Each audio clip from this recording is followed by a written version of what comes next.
Good afternoon, Warren City Schools, families, and staff. It is nearly 1 year since public schools in the state of Ohio were ordered to close due to COVID-19. Over this time, we have experienced ups, downs, spikes, valleys, and other plateaus, just like a roller coaster. During this time, every one of us experienced various challenges. Even though we know children are resilient, the challenges our youth have faced academically, socially, and emotionally over the past year will surely take some time for them to overcome. It is with this in mind, and along with the safety, health, and well-being of our students, that the Warren City Schools is excited to announce a return to 5 days per week instruction for students in hybrid groups A and B in grades K through 11, starting Monday, March 15th, 2021. At this time, Warren G. Harding Seniors will remain on a hybrid schedule unless Mr. Capers recommends an alternate schedule. Students attending classes fully online and remote will also continue to do so until further notice. Last evening, I presented to the Warren City School District Board of Education the framework of our plan for hybrid students to return. We are aligning the 5 days per week return for school with the start of the fourth 9 weeks. Currently, about 2/3 of our students are participating in hybrid learning, and about 1/3 are doing so fully remote and online. With the return of our hybrid students and combining the A and B cohorts, our schools will be operating on average at about 2/3 capacity. We will continue to utilize and maximize recommended health and safety guidelines consistent with those recommended by our local health officials.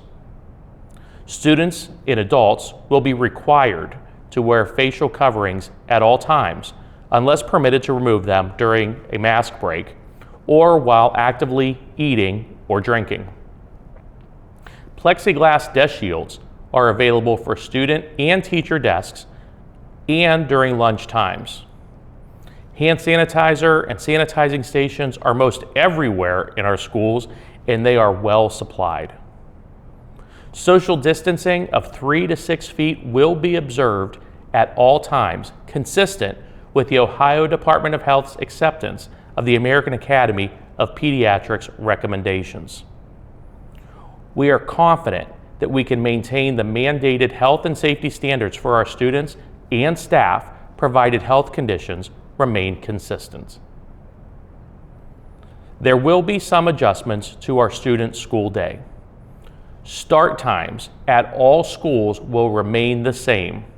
However, dismissal times will need to change. At Warren G. Harding High School, students will dismiss at 1:35 p.m. and our buses will depart at 1:40. For Lincoln and McGuffey schools, students will dismiss at 2:20 p.m. and our buses will depart at 2:25. For our students at Jefferson and Willard, they will dismiss at 3:05 p.m. and our buses will depart at 3:10. While we know and we understand this schedule change may cause disruption to family schedules, we believe that the academic, social, and emotional benefits to our students is certainly important and critical and needs to be our top priority. This schedule change will enable us to have face-to-face, in-person instruction with our students 5 days per week and more than double learning time in all core content areas. We believe this change will have a significant impact on student learning as we close out our scheduled school year and move towards summer intervention and academic support programs for our students in the month of June. The Warren City School District will provide more information on our plans for extended school year, learning opportunities for our students, and we'll provide this to our families after spring break. Now, over the next week and a half, we'll be preparing for the adjustments to accommodate the combining of Hybrid A and Hybrid B student groups. We ask families to be patient with us as we work to accomplish this task. If you have questions or concerns, I ask that the next week you contact your child's principal directly by phone, email, or whichever means works best for you. Please make sure to check for communications from the Warren City School District or your child's school so you can be most informed. We will post information to the district website and send them also via email to the account provided by families through Final Forms. School-specific messages will also be sent to the email addresses submitted through Final Forms and through the Remind app at our pre-K through 8 schools. As always, I want to end by saying thank you for having the opportunity to be part of your child's education.